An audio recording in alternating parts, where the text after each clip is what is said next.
Detective Sela and Jack secret mission.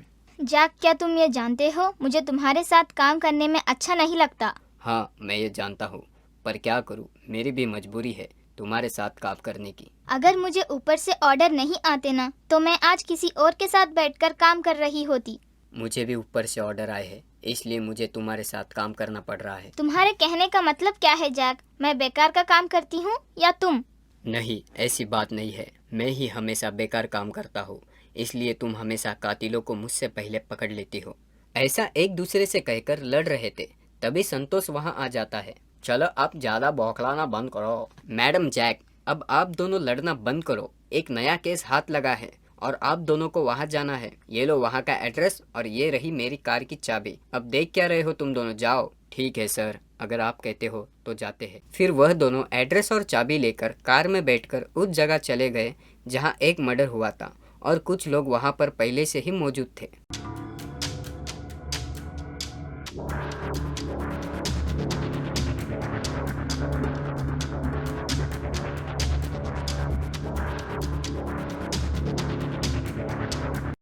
Jack, इस लाश का पता कैसे चला? क्या तुम कुछ जानते हो? हाँ, मैं जानता हूँ। इस लाश को जंगली कुत्तों ने ढूंढा और पास के लोगों ने इस बात की खबर पुलिस अधिकारियों को दी। वाह, काफी कुछ जानकारी है तुम्हारे पास। चलो ठीक है, जरा और पास जाकर देखते हैं आखिर क्या हालत है लाश की।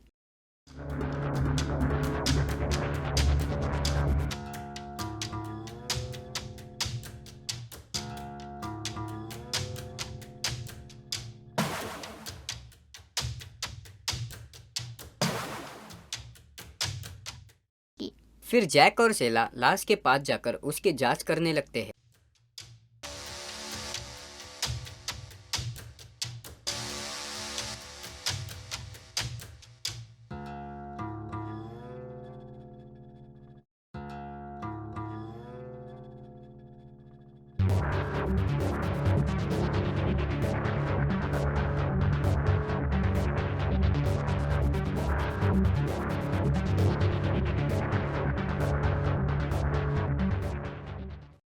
हालांकि जब लोग मरते हैं तो अलग ही दिखते हैं, है ना जैक? हाँ, सही कहा। ये देखो, यह घाव जानलेवा नहीं दिखता और गर्दन पर रस्सी का निशान भी नहीं है।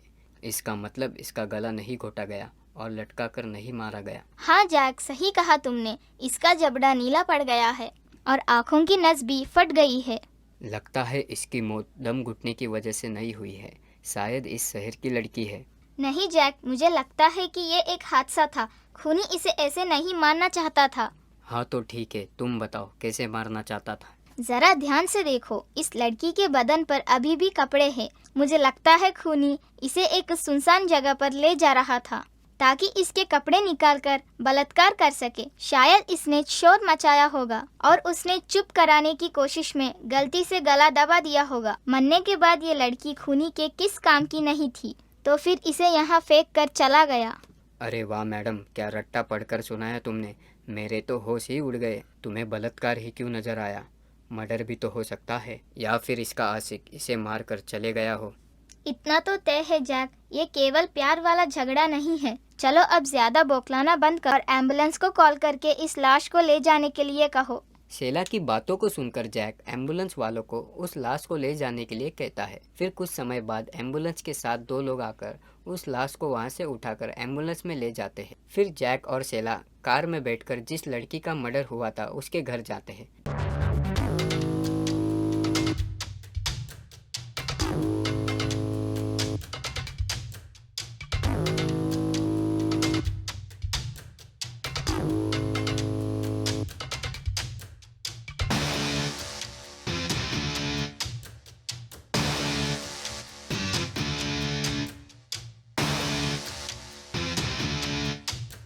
हुआ था उसके घर जाते हैं। तभी उन्हें उस लड़की के मम्मी पापा कुछ काम करते हुए नजर आते हैं।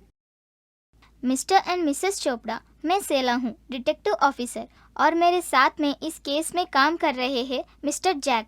हमें माफ करना, हम दोनों आपके लिए एक बुरी खबर लाए हैं। आपकी बेटी मीना अब नहीं रही, उसका खून हो गया है। हमने उसकी बॉडी को पोस्टमार्टम के लिए भेजा है। शेला के ऐसा कहते ही मीना के माँ बाप रोने लगते हैं। हमें इस बात का दुख है, अब हमें जाने की इजाज़त दीजिए, हमें उसके खूनी को पकड़ना है। ऐसा कह रहा था तभी उसे मीना का छोटा भाई नजर आता है। क्या आप हमें बता सकते हैं घर में वो छोटा लड़का कौन है? वो मीना का छोटा भाई है। ठीक है, शुक्रिया, मुझे उससे कुछ पूछताछ करनी है। ऐसा कहकर उस छोटे लड़के के पास जाकर कुछ देर तक पूछताछ करता है।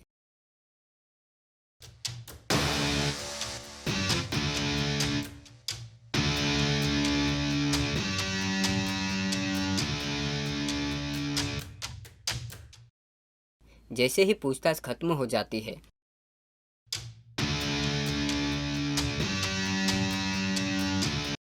तभी सीधा कार के पास जाकर हथकड़ियाँ लाकर मीना के माँ बाप को पहना देता है।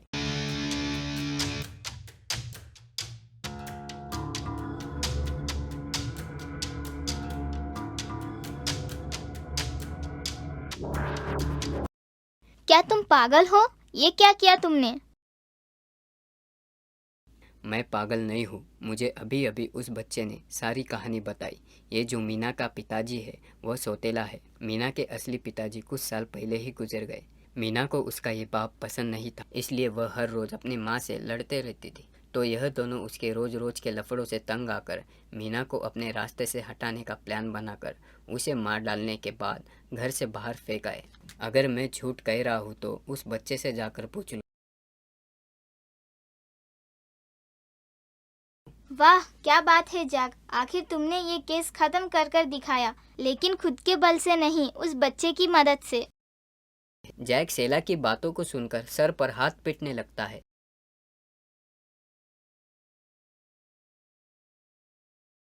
फिर सेला और जैक उन दोनों को जेल में ले जाकर डाल देते हैं।